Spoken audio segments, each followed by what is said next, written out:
35장 9절에서 15절까지의 말씀을 보시겠습니다.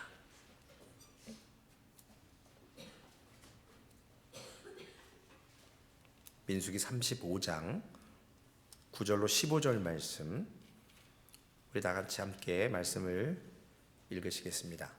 여호와께서 또 모세에게 말씀하여 이르시되 이스라엘 자손에게 말하여 그들에게 이르라. 너희가 요단강을 건너 가나안 땅에 들어가거든 너희를 위하여 성읍을 도피성으로 정하여 부지 중에 살인한 자가 그리로 피하게 하라. 이는 너희가 복수할 자에게서 도피하는 성을 삼아 살인자가 회중 앞에 서서 판결을 받기까지 죽지 않게 하기 위함이니라. 너희가 줄 성읍 중에 6을 도피성이 되게 하되 세 성읍은 요단 이쪽에 두고 세 성읍은 가나안 땅에 두어 도피성이 되게 하라. 이 6성읍은 이스라엘 자손과 타국인과 이스라엘 중에 거류하는 자의 도피성이 되리니 부지 중에 살인한 모든 자가 그리로 도피할 수 있으리라. 아멘. 우리 지난주에 35장에 두 가지의 큰 주제가 있다고 말씀을 드렸습니다. 하나는 이스라엘의 12지파가 레위 지파에게 48개의 성읍과 그 목초지를 주는 그러한 규정을 하나님께서 허락하셨고, 오늘 두 번째 시간으로 도피성, City of Refuge, 즉 부지 중에 살인한 사람이 정말 성인 뜀박질로 하루 안에 동서남북으로 어디든 뛰어가서 자신의 죄송합니다. 목소리가 아니죠. 목숨을 부지하기 위해서 이제 사람이 실수로 사람을 죽였을 때 그 생명을 보호하는 은혜의 하나의 장치로 6개의 도피성을 주셨습니다. 게데스, 세겜, 헤브론, 골란, 그리고 길르앗 라못, 베셀. 그래서 요단 서편의 3개, 요단 동편의 3개, 이렇게 하나님이 주셨습니다. 그래서 오늘 9절에서 14절까지의 말씀에 보면 48개의 성을 가지고 레위인들에게 주어진 성읍 가운데 특별히 6개를 따로 구분해서 도피성으로 이와 같이 하나님께서 지정하라고 명령하셨습니다. 그러니까 우리가 명령은 지켜야 되는 거거든요. 오늘 새벽에도 이스라엘 백성들이 민수기의 말씀을 이렇게 보면, 신명기의 말씀도 그렇고, 저들이 성공과 실패는 딱 하나의 조건밖에 없어요. 하나님의 말씀에 순종하느냐, 순종하지 않느냐. 이거에 따라서 이스라엘 백성들이 훈련을 잘 받고 능력이 있어서가 아니라 주권자 대신 만군의 여호와께서 상대방이 강하든 숫자가 많든에 상관없이 이스라엘 백성들이 순종하면 하나님은 승리하게 하십니다. 그런데 불순종하면 이스라엘 백성이 아무리 준비를 철저하게 하고 능력이 있어도 실패를 하게 만드십니다. 14절 말씀에 보니까 요단 동편과 서편에 각각 3개씩 6개, 즉 요단 동편은 하나님이 약속하신 땅이 아니잖아요. 그럼에도 불구하고 갓 지파, 루벤 지파, 그리고 므낫세 지파에게, 이 두 지파 반에게 얻어진 땅에 그곳에도 피할 수 있게 세 성읍을 도피성으로 지정해 주십니다. 왜냐하면 강을 넘어가서, 요단강을 넘어가서 목숨을 부지하기가 쉽지 않기 때문에 하나님의 배려거든요. 오늘 15절 말씀 이하에 보면 어떤 사람들이 이 도피성에 도피할 수 있는가, 자격이 있어야 돼요. 이 6성읍은 이스라엘 자손과 타국인과 이스라엘 중에 거류하는 자의 도피성이 되리니, 그러니까 어느 누구나 다 되는 거예요. 이스라엘 안에 있는 사람들. 그런데 그 중에 부지 중에 살인한 모든 자가 도피할 수 있는 조건이 있습니다. 그렇기 때문에 혈통적인 거, 이스라엘 백성들은 혈통 많이 따지잖아요. 그런데 하나님께서는 혈통적인 이스라엘만 구분한 게 아니고 타국인, 거류하는 자, 부지 중에 살인한 자라면 이스라엘 안에 있는 모든 사람에게 열려 있는 도피성이었습니다. 이것이 우리 신약 시대를 사는 우리들에게 구원은 이스라엘에게만 있는 게 아니잖아요. 모든 사람에게 다 열려져 있는 게 구원이에요. 예수의 이름을 믿고 입으로 시인하면 구원을 얻는 거거든요. 도피성의 구약의 예표가 바로 이것입니다. 하지만 아무나 이스라엘 땅에 거주한다고 해서 도피성에 들어갈 수 있는 것이 아니고 분명한 조건을 16절에서 21절까지 다뤄요. 이런 사람은 절대 못 들어가요. 부지 중에 살인한 자만 들어가는데 살인의 도구를 쓰는 사람들은 안 됩니다. 첫 번째, 철 연장을 가지고 사람을 죽였을 경우 16절에 나와 있죠. 그리고 17절에는 사람이 죽을 만한 돌로 던져서 사람을 죽였을 때, 그러니까 우리 낮에 죄 짓는 것보다 밤에 죄 짓는 게 더 중요한 거 아시죠?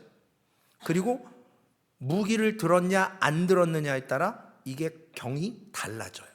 마찬가지로 철 연장을 쓰거나 돌을 쓰거나 큰 돌, 그리고 나무 연장을 가지고 사람을 죽였을 때 18절 말씀에 나옵니다. 이런 사람들은 도피성에 들어갈 수가 없어요. 구체적으로 즉 사람이 이 마음으로 믿는 거거든요. 반대로 마음으로부터 죄를 짓는 거예요. 우리가 요즘에 살인하는 사람 물론 있지만 그 사람들 말고 우리가 십계명에 살인하지 말라 그랬는데 우리가 살인하잖아요. 사람을 칼로 죽이거나 때리거나 무기를 써서 죽이는 게 아니고 말로 죽여요. 눈빛으로 죽인다고요. 완전 왕따시키고 정말 말로 가시돋쳐서 사람을 완전히 정말 짓밟아버리고, 뭐 요즘에 한국에 또 연예인 한 명이 죽지 않습니까? 뭔지는 잘 모르겠어요. 그러나 생명은 하나님께 있는데 그 생명을 놓을 정도로 저렇게 해야 되나? 안 겪어봐서 모르겠어요. 그러나 구체적으로 사람을 죽일 의도가 있었다면 도피성에 들어갈 수 없게 되는 거예요. 우리가 의도적인 접근, 의도적인 앙심을 품거나 어떤 악의적인 마음을 품고 접근하고 행동하면 그거 큰 죄거든요. 그래서 살인할 의도가 있었느냐 없었느냐 이게 중요한 거거든요. 그러므로 미워하는 감정이 있어서 밀쳤어요. 근데 뒤에 큰 돌이 있어서 뇌진탕인데 죽었습니다. 혹은 기회를 엿봐서 다리 걸어가지고 넘어뜨렸는데 뭔가에 부딪혔어요. 죽었어요. 손으로 혹은 악의적인 마음으로 의도적으로 감정을 섞어서 이렇게 되면 살인의 의도가 있었다는 거예요. 피할 수 있는 자격이 부여 안 되는 거예요. 의도가 숨어 있으면. 그래서 도피성에 피할 수 있는 사람은 부지 중에, 즉 그러려고 한 게 아닌데 실수예요. 몰랐어요. 저기 사람이 있는지 언덕 밑에. 근데 그냥 장난삼아 애들 말로 짱돌 던졌는데 누군가 맞아 죽었어요. 그러면 도피성으로 도망가야 되는 거예요. 그리고 그것을 이야기해야 되는 거죠. 22절에서 23절 말씀에 보면 이 부지 중에 살인한 사람들, 즉 아까 말씀드렸던 도피성에 들어가지 못하는 의도와 악한 마음이나 누군가를 죽이려고 했던 이런 것들이 없어야 도피성에 들어가는 겁니다. 우연히 급해가지고 이렇게 하다가 딱 바디 체크해서 툭 쳤는데 죽었어요. 그러려고 그런 게 아닌데 급한 나머지 여러 가지 그런 것들, 혹은 기회를 엿보지 않았어요. 한국에 의외로 살인자가 많은 거 아세요? 진짜 칼로 죽이는 게 아니라 운전으로 사망사고를 많이 내요, 사람들이. 저도 몇 번 봤거든요. 즉사하는 모습을 운전하면서 많이 봤어요. 제가 직접 119에 신고한 적도 있고요. 제 앞에서 그랬기 때문에. 그 사람은 모르고 한 거예요. 그러나 신호를 위반을 했어요. 그리고 길에 사람이 있어서는 안 되는데 길가에서 물건을 나누며 이렇게 옮겨 싣다가 트럭 밖으로 살짝 나왔는데 거기를 비껴가는 차로 치여가지고, 그러면 그런 건 합의를 보게 돼 있거든요. 잠깐 유치장에는 가요. 그게 입증이 되고, 마찬가지로 모든 살인자들은 다 재판을 받아야 합니다. 그런데 도피성에 거주할 자격이 주어지는지 주어지지 않는지 판결을 받아야 돼요. 의도가 있었는지 없었는지를 구분을 시켜준다라는 거죠. 그래서 판결 기준을 24절에서 34절까지 제시를 합니다. 즉 살인 사건에 대한 판결을 하는 거죠. 의도가 있었느냐 없었느냐, 도피성에 들어갈 수 있느냐 없느냐. 고대에도 법적인 사법 체계가 잘 되어 있었습니다. 그래서 일반적으로 공권력, 즉 우리가 이야기하는 폴리스, 경찰의 법이 집행되기 이전에 유가족들, 피해자들, 그 피해자들이 가해자에게 피로 이에는 이, 눈에는 눈 복수할 수 있는 기회가 먼저 주어졌어요. 실제로 아랍에 베두인들이 사는데 얼마 전까지도 그들은 이러한 사법적인 체계보다도 이러한 전통으로 내려오는 이에는 이, 눈에는 눈, 그게 적용되었다라는 기록들이 남아 있습니다. 이것을 성경에서 복수하는 자, 보복하는 자 들어보셨을 거예요. 고엘이라는 말을 써요. 고엘은 그게 아닌데? 보아스가 룻을 책임지는 게 고엘인데? 이렇게 생각하실 수 있어요. 맞아요. 그 부분도 맞아요. 즉 히브리 말로 가까운 친족 중에서 가난한 자를 구제하는 것, 빚진 것을 탕감해 주는 것, 기업을 물어주는 것도 고엘이에요. 즉 잃어버릴 기업에 대한 위기 가운데 있을 때 다른 집화나 다른 사람에게 넘어가지 않도록 가까운 친족이 대신 고엘 제도를 통해서 사주는 제도예요. 먼저 할 수 있어요. 보아스가 그랬잖아요. 룻을 먼저 기업 물을 자, 자기보다 우선순위의 사람이 있었기 때문에 성어귀에 가서 장로들 앞에서 그 사람에게 먼저 기업 물을 거냐, 내 재산에 손해가 있어서 나는 안 한다, 그리고 신발을 던지든 어떤 행위를 하면 자기 차례에 왔을 때 기업을 물어주는 거예요. 그게 고엘 제도예요. 마찬가지로 복수하는 것, 보복하는 것, 기업을 묻는다. 욥기 19장 25절에 나와 있습니다. 욥이 고통 속에서 욥기 19장 25절에 내가 알기에는 나의 대속자가 살아계시니 마침내 그가 땅 위에 서실 것이라. 욥이 고통 가운데 있는데 그 고통을 대속자가 살아계신다는 걸 믿었어요. 이것이 바로 고엘 제도거든요. 하나님은 예수 그리스도를 통해서 우리의 대속 제물로 고엘 제도를 이루어 주신 겁니다. 이 고엘 제도는 친척의 죽음에 대해서도 책임을 가지게 되고, 그리고 오늘 우리의 대속자 되시는 주 예수 그리스도를 통해서 우리의 죄를 영단번이라는 말씀 한번 드렸죠. 구약의 제사는 죄 지을 때마다 제사를 드려야 돼요. 그때그때 용서를 받아야 돼요. 그런데 예수 그리스도의 대속은 십자가의 한 번의 죽으심으로 영원까지 그 속죄가 이루어진다라는 거예요. 그래서 제사가 필요 없는 거예요. 예수 그리스도의 죽어주심으로 원수에 대한, 죄에 대한 대가를 지불하셨습니다. 우리가 받아야 될 심판이지만 예수 그리스도가 대속자로 고엘 제도로 우리를 대속해 주셨다라는 거예요. 그러므로 모든 살인들, 고의든 실수든 살인은 법적으로 죄예요. 이런 점에서 도피성에 살인의 의도가 없이, 즉 본문에 나와 있는 단어처럼 부지중에 모르고 사람에게 실수로 사람을 죽인 자들을 보호해 주는 그러한 은혜의 장소가 도피성이었다는 겁니다. 이 도피성은 은혜의 장소이지만 아까 말씀드렸던 모든 살인자에게 다 문이 열려 있는 건 아니라는 거예요. 왜냐? 도피성에 들어올 조건에 맞아야 되는 거죠. 판단을 받아야 돼요. 재판을. 그래서 부지 중에 사람을 죽인 건지 숨은 의도가 어떤 계략이 있었던 건지를 판결로 도피성에 들어갈 수 있고, 아니면 사법체제가 먼저 이루어지기 전에 그 피해자 가족들에게 먼저 집행할 수 있는, 그것을 물을 수 있는 그러한 제도적인 장치가 있었습니다.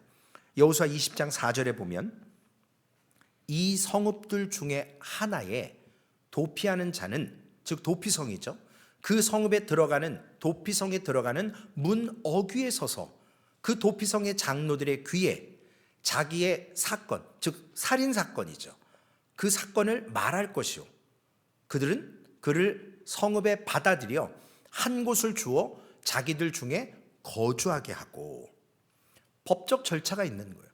그냥 무턱대고 내가 부지 중에 죽였다고 말해서 통과되는 게 아니라 재판을 받아야 되는 거예요. 도피성에 있는 그 장로들에게 사건의 전후 과정을 이야기해서 악의가 있었는지 아닌지, 부지 중이었는지 판결을 받고 나서 부지 중이었다라고 판결이 나면 도피성읍에 받아지는 거예요. 보호를 받을 수 있는 거예요. 그 안에서 보복자가 쫓아와도 피해 복수를 하려고 그 피해자들이 가해자를 달라고 해도 주지 않습니다. 왜냐? 부지 중에 실수로 살인했다라는 게 인정받았기 때문에. 그러나 도피성에 피할 수 있는 자격에 합당하지 않아요. 이거 꿍꿍이 속이 있었던 거예요. 악의적인 마음이 있어요. 계략적으로 일부러 우연인 척하고 가장하고 사람을 죽였어요. 그러면 도피성의 장로들이 이 살인한 자가 도주해서 도피성 앞에 왔을 때 그 피해자의 가족들, 피해 보복을 하려고 하는 그 사람들에게 넘겨줘 버립니다. 그들이 달라고 요구할 때. 그게 신명기 19장 12절에 기록되어 있고요. 그리고 이 재판에 따라서 피해자의 가족들의 증언도 들어봐야죠. 부지 중에 살인했다고 무조건 나 몰라서 그랬다고, 그게 아니라 증인이 있어야 되고요. 다른 편의 얘기도 들어보는 재판이었다라는 것입니다. 그러므로 판결의 결과 도피성에 피할 자격이 된다라고 판단이 되면 도피성에 있는 회중들은 그 살인자를 받아들이고 함께 거주하게 합니다. 보호해 줍니다. 그리고 그 살인자는 그 도피성에 있는 대제사장이 죽을 때까지 그 도피성에 머물러야 합니다. 단서가 있어요. 들어가면 나오지 말아야 돼요. 대제사장이 죽을 때까지. 만약에 대제사장이 살아있는 동안에 도피성 밖에 잠깐 가족들 본다고 나왔다가 피해 보복자가 그 앞에 서 있다가 잡아서 죽여버려도 괜찮은 거예요. 그렇기 때문에 이 피해자의 가족들의 피해 보복 역시도 정당한 복수 차원에서 고대 시대에는 용인되었습니다. 현대는 안 그렇죠. 살인을 또 살인으로 복수라고 하지만 그게 정당방위냐 아니냐 뭐 여러 가지 따지지 않습니까? 법적인 건 뭐 제가 잘 모르니까. 그러나 도피성에 이 받아들였던 살인자는 그 도피성의 대제사장이 죽을 때까지 머물러 살아야 되는 게 중요한 거예요. 그 대제사장이 살아있으므로 보호를 받는 거예요. 그런데 대사장이 만약에 돌아가셨어, 죽었습니다. 그러면 이 살인자는 자신의 고향으로, 가족의 품으로 돌아갈 수가 있습니다. 그리고 피해 보복에서도 자유함을 얻을 수가 있는 겁니다. 우리가 생각할 땐 저거 죽여도 될 텐데 라고 생각하지만 대제사장이 먼저 죽었으면 그 도피성의 안에 있던 살인자들은 자유함을 누립니다. 이 피해 복수의 1차적인 책임들, 즉 죽일 수 있는 권한은 피해자 가족들에게 있거든요. 그리고 친척인 고엘들에게 있습니다. 그런데 고대 이 일에서 30절부터 몇 가지 의미 있는 얘기가 나옵니다. 즉 살인자가 사형을 명함을 받고 집행이 되려고 할 때 한 명의 증인으로는 부족하다라는 거예요. 30절에 기록되어 있습니다. 다수의 여러 사람의 증인들의 말을 통해서 살인의 판결이 나게 되어 있습니다. 왜냐하면 한두 사람으로는 쉽게 사람의 생명을 죽일 수도 있고 살릴 수도 있기 때문에 거기에 생사의 문제가 있어서 좀 더 많은 증인들을 통해서 그 사람의 생명을 살인이냐 아니냐 판결을 하게 됩니다. 오늘 31절에 보면 도피성에 피할 수 있는 자격을 가졌던 부지 중에 살인한 자를 제외하고 나머지 살인자들은 다 사형에 처하게 됩니다. 피해자 가정에 의해서든 사법에 의해서든. 그런데 이 사람들은 아무리 살려고, 그러니까 부지 중에 죽이지 않은 사람, 고의로 죽인 사람들이죠. 이 사람들은 우리가 알고 있는 구약의 속전 제도를 통해서도 용서함을 받지 못해요. 이게 안 된다고요. 살인을 했기 때문에 그 몸값을 내고 생명을 부지할 수가 없습니다. 그러므로 부지 중에 살인한 자 외에, 즉 대제사장이 죽고 풀려나면 다 괜찮아지지만 만약에 대제사장이 죽기 전에 내가 속전을 내고, 요즘으로 얘기하면 무슨 공탁금? 이런 걸 내고 내가 좀 자유함을 얻겠다라고 고향으로 돌아가고 가족과 함께 살 수 있는 것이 아니라는 것이 32절에 나와 있습니다. 왜냐하면 부지 중에 죽였어도 살인, 즉 성경 용어로 쓰자면 피로 땅을 더럽힌 결과거든요. 왜냐하면 철 연장이든 돌이든 나무 무슨 도구든 분명히 머리를 쳤으면 뭐 피가 났든지 아니면 뭐 현대는 출혈이 없어도 돌아가시는 경우가 있기는 하죠. 그러나 성경에서는 이 살인에 대해서 피가 땅을 더럽혔다라고 이야기합니다. 그래서 구약의 개념이 땅에서 이 땅이 더러워졌다는 의미, 그것이 뭐냐는 거죠. 피를 흘렸다라는 거예요. 최초의 살인사건이었던 가인이 아벨을 죽였을 때 대표적인 예입니다. 창세기 4장 10절에 이렇게 기록하시죠. 이르시되 내가 무엇을 하였느냐? 가인아, 내 아우 아벨의 핏소리가 땅에서부터 내게 호소하느니라. 진짜인지 아닌지 모르죠. 피가 막 소리를 지르나요? 우리는 못 느껴요. 그러나 창조주 하나님께서는, 우리가 지금 과학이 발달해도 사람의 피를 못 만들어내잖아요.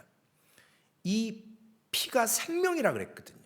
그러므로 그 핏소리가 땅에서부터 호소하는 걸 하나님이 들으시고 가인에게 책망하시는 거예요. 묻습니다. 주님께서도 마태복음 23장 35절에 땅 위에 흘린 의로운 피가 다 너희에게로 돌아가리라 라고 말씀하셨어요. 이 아벨의 때부터 이스라엘 역사 속에서 이스라엘 백성들에게 그 안에서 죽었던 의로운 피, 이러한 것들을 말씀을 하십니다. 그러므로 하나님이 백성이 살아가는 땅에 억울한 피가 흘려지는 것, 그렇게 되면 안 된다라는 거예요. 그러므로 인해서 땅이 더럽혀지지 말아야 되고, 그 피로 인해서 피 흘리게 한 자는 반드시 속함을 받아야 되는 게 33절에 기록되어 있습니다. 여기서 이제 우리가 하나 오해할 수 있는 내용이 있는데, 부지 중에 살인을 했다 할지라도 도피성에 들어가서 자유롭게 그 안에서는 살 수 있다고 할지라도 성경은 그 도피한 사람, 그 살인자를 살인자로 규정한다라는 거예요. 단지 보호하기 위해서 도피성 안에 살 수는 있지만 그 사람은 살인자인 게 분명해요. 성경은 그렇게 얘기합니다. 왜냐하면 본문에 오늘 살인이라는 단어는 의도를 가졌든 부지 중에 사람을 죽였든 십계명에 나와 있는 것처럼 살인하지 말라라고 한 그 말씀과 같이 이 살인에는 불법적이고 부적절한 죽음의 의미가 속해 있다는 겁니다. 그래서 실수든 실수가 아니든 살인한 것은 성경적으로 살인이라고 본다라는 거예요. 비록 도피성에 생명을 부지하고 살 수는 있지만요. 그러므로 이 살인은 그 대가를 응당하게 받아야 되거든요. 그러나 하나님께서는 의도를 가지지 않고 부지 중에 실수하는 사람들, 실수할 수밖에 없는 우리의 연약한 존재를 아시는 하나님께서는 이와 같이 도피성을 통해서 살인자지만 실수할 수밖에 없는 존재임을 아시고 피할 길을 도피성으로 예비하셨다라는 겁니다. 그래, 그거 실수니까 괜찮아. 괜찮아. 그러나 그건 분명히 살인이라는 거예요. 부지 중에 했든 의도했든, 그리고 살인을 했다면 대가를 치러야 된다는 거예요. 근데 살아있잖아요. 뭘로 대가를 치를 거예요? 성경에 말하지 않지만 도피성은 분명 은혜입니다. 생명을 연장할 수 있으니까요. 그런데 부지 중에 사람을 죽인 사람이 당연히 살아야 된다라고는 말하지 않아요. 물론 생명 연장은 해줍니다. 그러나 살인자거든요. 그런데 하나님께서는 좀 전에 말씀드린 것처럼 우리의 연약함, 죄 지을 수밖에 없는 인생임을 아시고 일어날 일들에 대해서 부지 중에 사람을 죽일 수 있는 사람들이기 때문에 도피성을 6개 만들어 주셔서 생명의 연장의 은혜를 부여해 주세요. 도피성을 제공하시는 의도가 민수기 35장 11절 12절에 나옵니다. 너희를 위하여 성읍을 도피성으로 정하여 부지 중에 살인한 자가 그리로 피하게 하라. 이는 너희가 복수할 자에게서 도피하는 성을 삼아 살인자가 회중 앞에 서서 판결을 받기까지 죽지 않게 하기 위함이니라. 도피성은 죽을 수밖에 없는 살인자에게 하나님이 베풀어 주시는 은혜의 장소고 은혜의 성이었습니다. 히브리서 6장 17절 18절에도 나와 있는데요. 하나님은 약속을 기업으로 받은 자들에게 그 뜻이 변하지 아니함을 충분히 나타내시려고 그 일을 맹세로 보증하셨나니 이는 하나님이 거짓말하실 수 없는 이 두 가지 변하지 못할 사실로 말미암아 앞에 있는 소망을 얻으려고 피난처를 찾은 우리에게 큰 안위를 받게 하려 하심이라. 이스라엘 백성들에게 6개의 도피성을 주시고 도피성이 존재하는 이유는 하나님의 백성들을 하나님이 죄 가운데서 구원해 주신다라는 의미, 즉 예수 그리스도의 죽으심에 대한 예표로 도피성을 허락해 주셨습니다. 하나님의 놀라우신 이 배려죠. 신명기 19장 3절과 6절에 보면 내 하나님 여호와께서 내게 기업으로 주시는 땅 전체를 세 구역으로 나누어 길을 닫고 모든 살인자를 그 성읍으로 도피하게 하라. 6절입니다. 그 사람이 그에게 본래 원한이 없으니 죽이기에 합당하지 아니하나 두렵건대 그 피를 보복하는 자의 마음이 복수심에 불타서 살인자를 뒤쫓는데 그 가는 길이 멀면 그를 따라잡아 죽일까 하노라. 아까 3절에 도피성에 죄송합니다. 가는 길에 어떻게 하라고요? 그 길을 닦아놓으래요. 장애물을 놓지 말라라는 거예요. 생명을 걸고 지금 죽을 수도 있어요. 지금 피해 보복자들이 따라옵니다. 죽으라고 먼저 도피성에 도착해야 돼요. 어찌됐든 거기서 살든지 죽든지 판결을 받아야 되는데, 만약에 부지 중에 죽였다라는 게 밝혀지는데 그러면 살 수가 있어요. 도피성 안에서. 근데 만약에 그 앞에 길에 장애물들이 많아요. 그러면 이 사람이 시간이 지체되다가 잡힐 수 있다라는 거예요. 하나님의 은혜로 도피성이라는 걸 만들어 놓으셨는데 그 은혜를 누리지 못한다? 그럼 이거 만들어 놓은 효과가 없잖아요. 하나님께서 도피성을 지정하신 원리, 이 모든 지역에 요단 서편의 3개, 동편의 3개, 하루 안에 뛰어갈 수 있는 거리거든요, 성인들이. 근데 이 모든 지역으로 갈 수 있도록 일단은 가까운 데 있어야 돼요. 도피성을 만들 때 그렇게 만드셨어요. 그리고 그 길을 닦아둬서 속히 거기로 피할 수 있도록 만들어 놓으라는 거예요. 이 말씀이 뭐예요? 은혜의 도성이 있는데 모든 백성이 필요할 때 도달할 수 있어야 되는데 너무 멀어요. 그러면 도피성 있으나 마나예요. 문제가 되는 겁니다. 그리고 도피성이 문이 닫혀 있다? 안 되는 거예요. 언제든지 열려 있어야 됩니다. 그래서 그 장로들이 판결을 하는 거죠. 즉 부지 중에 살인한 자를 보호해 준다라는 거죠. 물론 살인자는 맞습니다. 일단 도피성에 들어와 살게 되면 레위인이 아니지만 레위인들이 사는 데잖아요. 그렇죠? 48개 성읍이. 근데 레위인 아닌 사람이 그 6개 도피성 가운데 부지 중에 살인한 사람이라면 데려다가 같이 살게 하고 그들을 다 먹이고 입히는 거예요. 그 안에서 살게 하는 거예요. 주님께서 우리에게 그렇게 하시잖아요. 우리가 예수의 이름을 믿고 시인하면 우리의 허물과 죄를 용서해 주십니다.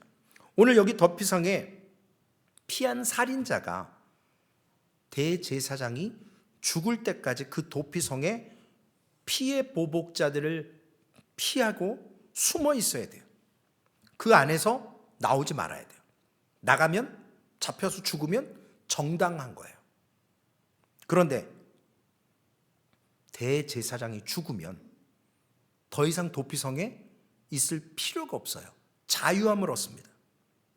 이게 뭐냐면 요즘 시대 말로 하면 법적인 용어로 사건이 일어나서 일정 시간이 지나면 그 죄에 대해서 묻지를 않는 공소시효가 끝났다라는 말이에요.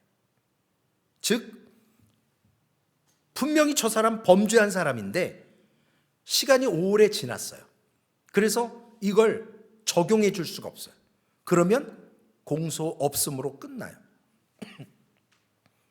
지금 그 연예인도 뭐 여러 가지 마약이나 여러 가지 검사를 하고 진짜인지 아닌지 모르겠지만 사람이 딱 죽잖아요.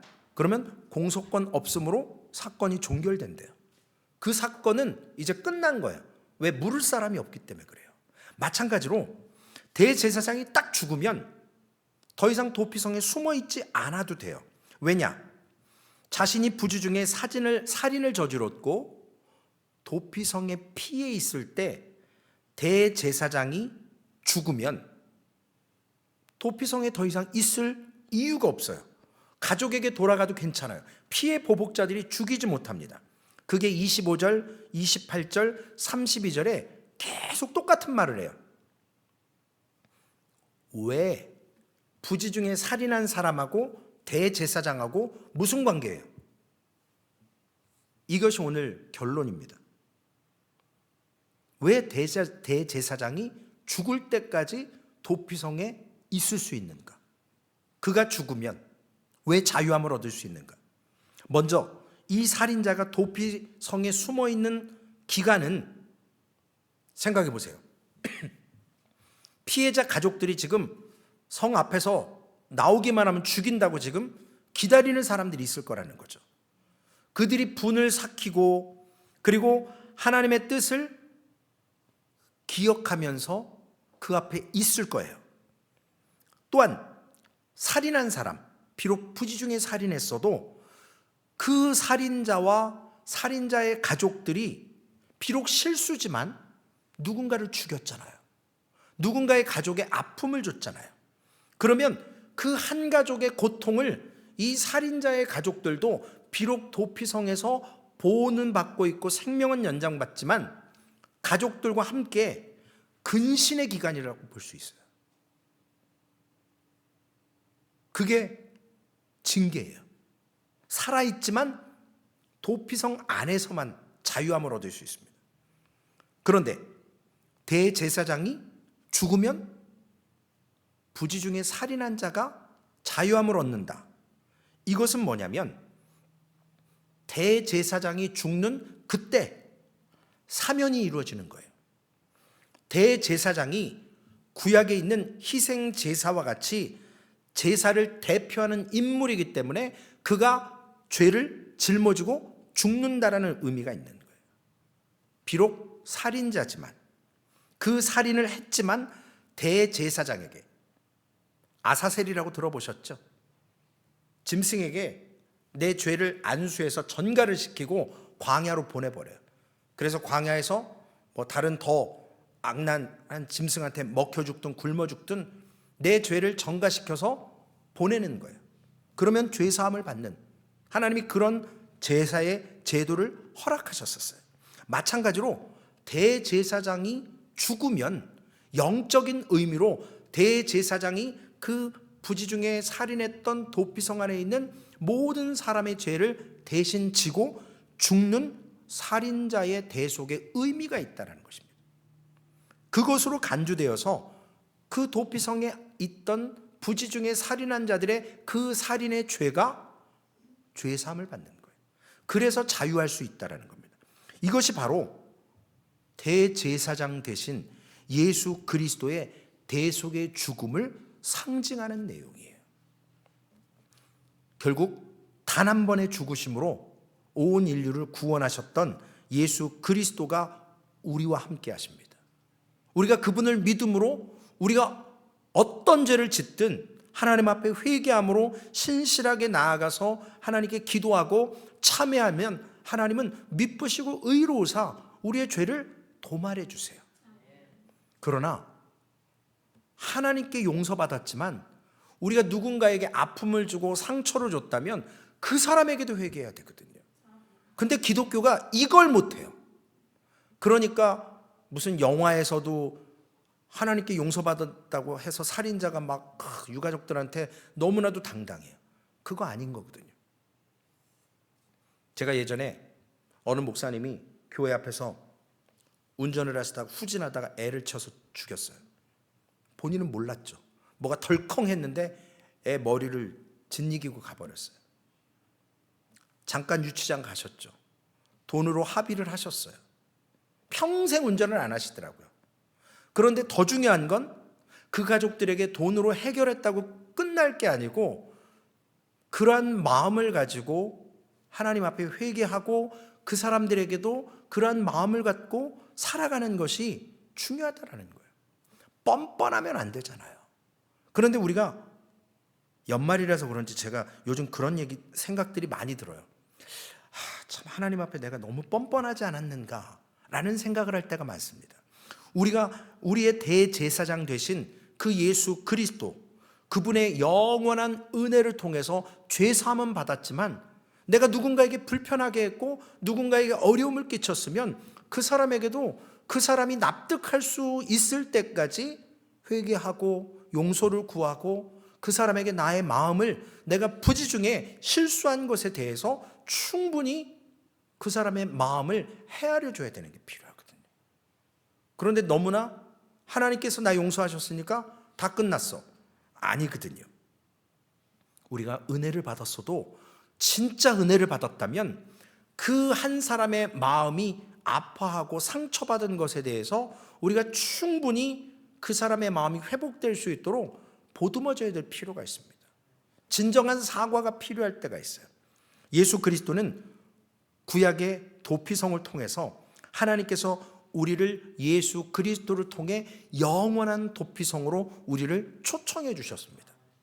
그러므로 이스라엘 백성들뿐만 아니라 이방인인 우리에게도, 어느 누구에게도 복음이 증거되고 깨달아져서 내가 죄인임을 고백하고 예수 그리스도를 영접하는 자, 곧 그 이름을 믿는 자들에게는 하나님의 자녀가 되는 권세를 주신다는 겁니다. 그렇다면 내가 이전에 방황했고, 내가 누군가에게 아픔을 줬고, 내가 신실하지 못했다면 그 사람들에게 변화된 삶으로, 그 사람들에게 그 마음에 상처 준 것을 회복시킬 수 있도록 사람이 변해야죠. 성경책 찍고 교회 가는 걸로 끝날 문제가 아니거든요. 그러므로 우리는 하나님의 은혜 가운데 도피성에 숨어 있는 것이 아니라 우리는 영적으로 예수 그리스도가 도피성이고 우리는 세상 가운데 삽니다. 그러므로 오늘 그리스도께 피할 수 있는 은혜도 주셨지만 교회가 세상을 향해서 교회의 책임과 또한 여러 가지 문제들에 대해서 세상 가운데서 우리가 세상을 위로할 수도 있고, 세상이 상처받은 것을 우리가 하나님의 말씀 가운데서 모든 죄인들에게 열려 있음을 선포하고 저들도 그 은혜에 참여할 수 있도록 우리가 접근할 수 있도록 앞에 복음으로 다가오는데 걸림돌들을 제거해 줄 필요가 있다고요. 아, 나 저 인간 때문에 교회 안 나가. 이러면 심각해지는 거거든요. 우리가 참 속을 다 뒤집어 놓지만 그래도 천하보다 귀한 영혼이 예수께 돌아올 수 있다면 그 사람이 나중에 예수 믿고 깨달아지면 후회하고 또 사과할 수 있겠죠. 오늘 주님께서는 회개라는 것 외에 주님께로 나오는 길에 어떠한 장애물이나 조건을 달지 않으셨어요. 회개만 하면 하나님의 자녀가 되는 권세를 주셨습니다. 그런데 교회가, 우리 그리스도인들이 교회 나오면 이것도 해야 되고 저것도 해야 되고 하나님께 믿음으로 가려면, 신앙이 성숙해지려면 이것도 하고 저것도 하고, 물론 필요는 해요. 교육은 필요해요. 그러나 그 눈높이와 그 삶 속에서 범죄하여 죽을 수밖에 없는 우리 인생 가운데 그리스도께서 오셔서 피하라고 말씀하셨는데 자꾸 어떤 단계를 거치게 하고 더 어렵게 만들고 이렇게 해서 주님께 나아가는 길에 우스갯소리로 그 얘기 하잖아요. 바리새인들 천국문에 딱 서가지고 지들도 안 들어가고 들어가려는 사람도 못 들어가게 하고, 이거 어려운 문제거든요. 교회 안에 주신 질서 속에서 오늘 우리의 피난처 대신, 도피성 대신 예수 그리스도, 영원한 대제사장으로 그분의 죽어주심으로 우리의 죄값을 치러 주셨습니다. 오늘 우리는 그것을 받아 누리면서 먼저 받았다고 자만할 게 아니잖아요. 먼저 된 자가 나중될 수 있거든요. 나중된 자가 먼저 될 수도 있어요.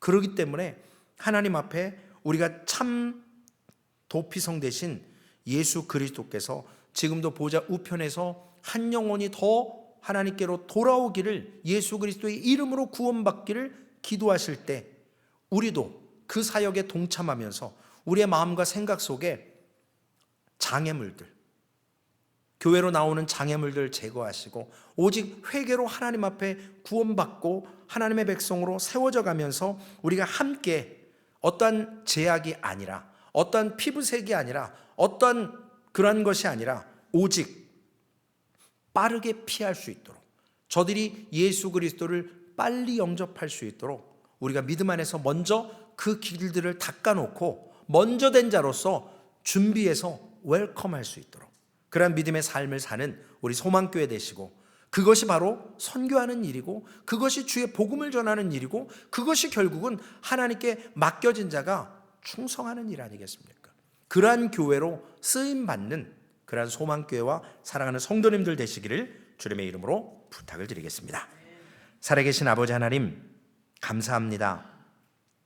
어느 누구나 다 나오라고 주님 말씀하셨습니다. 어떠한 죄도 하나님 용서해 주시는데, 회개하는 심령에게 하나님 죄인임을 고백하는 영혼들에게 주님께서 영원한 생명을 허락하십니다. 우리가 이제는 예수를 믿고 그 은혜 가운데서 받은 은혜뿐만 아니라 세상 가운데 우리가 과거의 악습과 죄악된 모습들을 떨쳐버리고 누군가에게 상처 주고 아픔을 줬던 모습들을 그들에게 나아가서 아버지 하나님 미안하다고, 또한 아버지 하나님 회개하며 저들의 마음 가운데 그 마음이 풀릴 수 있도록 하나님 우리가 또한 애쓰고 수고해야 되는 것이 필요합니다. 주님께서는 도피성으로 오는 길을 미리 닦아놓으라고 말씀하셨습니다. 주님, 회개하는 장애물 외에는 어떤 것도 주님 내버려 두지 말라고 말씀하셨사오니 하나님, 한 영혼이 소망교회로 나올 때 아버지 하나님 어떠한 장애물 때문에, 걸림돌 때문에 나오지 않는 어려움을 겪지 않도록 빨리 나올 수 있도록 주님, 우리가 주변을 살피게 하여 주옵소서. 우리가 먼저 하나님 우리의 들보를 바라볼 수 있도록 하나님 인도해 주옵소서. 그래서 아버지 하나님 한 해를 마감하며 우리가 참된 도피성 되신 우리 구주 예수 그리스도를 통해서 오늘 이 밤도 하나님의 은혜로 아버지 하나님 하나님의 사랑을 경험하고, 또한 아버지 하나님 먼저 누리고 받은 자처럼 하나님 아직 알지 못하는 영혼들에게 이 복음을 증거하고 빠른 시간 안에 전달하여서 저들이 나오는데 걸림돌이 없도록 아버지 우리의 삶을 살피게 하여 주시옵소서. 하나님 감사합니다. 지난 1년 동안 아버지 하나님 금요일마다 기도할 수 있는 은혜 주셨고, 하나님 말씀을 붙들고 하나님 살아갈 수 있도록 함께 해주셨사오니 우리의 삶에 윤택함이 있게 하시고 더욱더 믿음의 귀한 경건의 훈련을 통해서 하나님께 참된 충성과 헌신으로 나아가는 아버지 하나님 귀한 교회와 살아가는 소망교회 성도들 될 수 있도록 주님 은혜 베풀어 주시옵소서. 오늘도 기도하는 제목마다 하나님의 영광을 위해서, 또한 아버지 하나님 우리의 정욕을 위해서 구하지 않게 하시고 하나님의 나라와 의를 위해서 하나님 쓰임받을 수 있도록 하나님 준비하고 하나님의 음성을 듣기 위해서 기도하는 복된 시간으로 삼아 주시옵소서. 예수님의 이름으로 감사하며 기도 올리옵나이다. 아멘. 하늘에 계신 우리 아버지여, 이름이 거룩히 여김을 받으시오며 나라에 임하옵시며 뜻이 하늘에서 이루어진 것 같이 땅에서도 이루어지리다. 오늘날 우리에게 일용할 양식을 주옵시고 우리가 우리에게 죄 지은 자를 사하여 준 것 같이 우리의 죄를 사하여 주옵시고 우리를 시험에 들게 하지 마옵시며 다만 악에서 구하옵소서. 대개 나라와 권세와 영광이 아버지께 영원히 있사옵나이다. 아멘.